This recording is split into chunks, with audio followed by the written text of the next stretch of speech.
Mungu anakusudia nini katika haya maneno yake. Sasa ilmu tafsiri ndio inakupeleka huko kwenda kujua makusudio ya Mwenyezi Mungu katika maneno yake kwenye Qur'an. Tumefahamiana? Suratul Rahman mshahidi mkubwa sana. Fabi ayyi ala'i rabbikuma ayuha thaqalani, enyi vizito viwili. Sisi ndio wazito katika ulimwengu, binadamu na majini.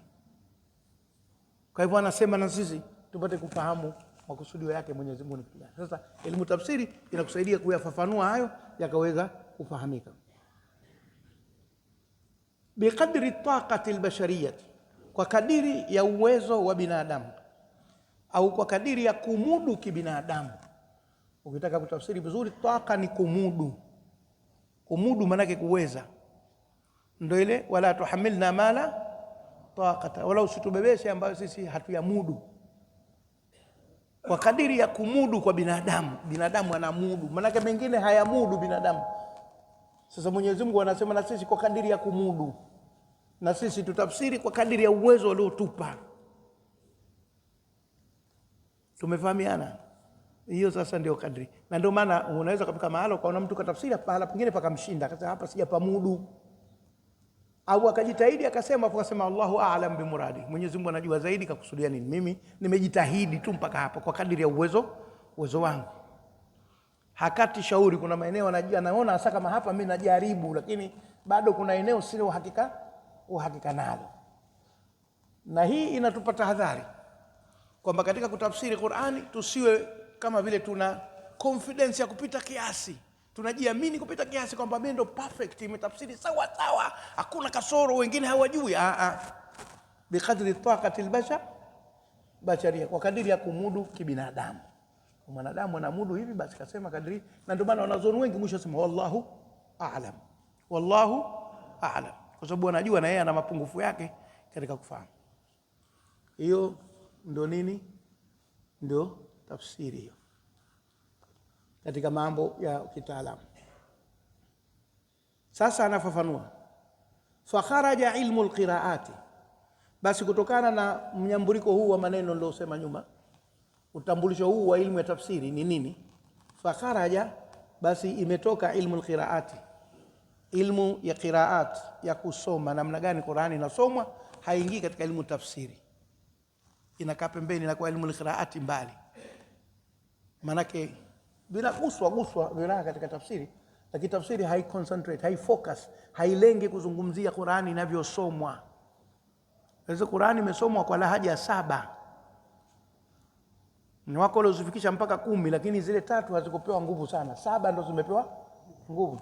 Kwa sababu wakati Qur'ani inateremka, Waarabu walikuwa wana lahaja kubwa 7 za kukisema Kiarabu. Yaani ile mitindo yao ya kukisema iko namna 7 tofauti. Sasa Uislamu umekubaliana nao wote lahaja zote zile zikubalike, isipokuwa itakayotawala ni ya Quraish, kwa sababu Mtume sallam ni Mquraishi na masahaba wa mwanzo ni Maquraishi, na kwanza Qur'ani imeteremka Maka kwa lahaja ya Quraishi, basi iwe ndio lahaja inayotawala. Lakini hizo nyingine zimevumiliwa, kama mambo ya imala yale ya kutamka Maquraishi hawana isipokuwa mahala pamoja au mawili mara chache sana.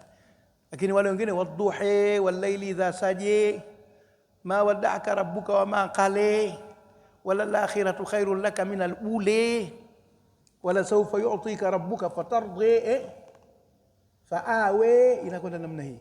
Sasa hizi nazo zimezingatiwa. Ba'id baina asfarina, wengine wanakwenda kwa alifu, wengine kwa shadda. Hizo zinaitwa nini? Qiraat. Lakini fani yake nyingine wako watu mabingwa hizo qiraati. Tukiingia huko ukenda upande wa Afrika Magharibi na kaskazini, hasa ya baadhi ya maeneo ya Libya na hasa Algeria na Morocco na Tunisia, unaweza kusikia qiraati nyingine kule kidogo kikakupa shida uje kizoea lakini uvumilie lafzi tu, lakini ndio yale. Kama ilivyo sisi kwenye Kiswahili, kuna watu wanatamka tofauti neno lile moja. Sisi watu wa mjini wasema mlango, lakini unaweza kwenda ukamkuta mtu kabobea akasema mwango. Makameo ndo kama mwango ni bwana, mwango anasema mwango, hasemi mlango. Alafu ukaenda kusema lango nifungia huo mlango, yule sema lango, yule mlango, yule mwango, lakini neno ni hilo hilo. Neno hilo hilo. Mimi zamani nilifikiri ile ni ya Wapemba tu, mtu unkate kumbe si Pemba tu bwana, na kusini ya Tanzania bara vile vile, huku sehemu za Mtwara, Lindi huku mpaka Msumbiji ndio hivyo hivyo. Umuna nini na ntu ntu aseme mtu asema ntu.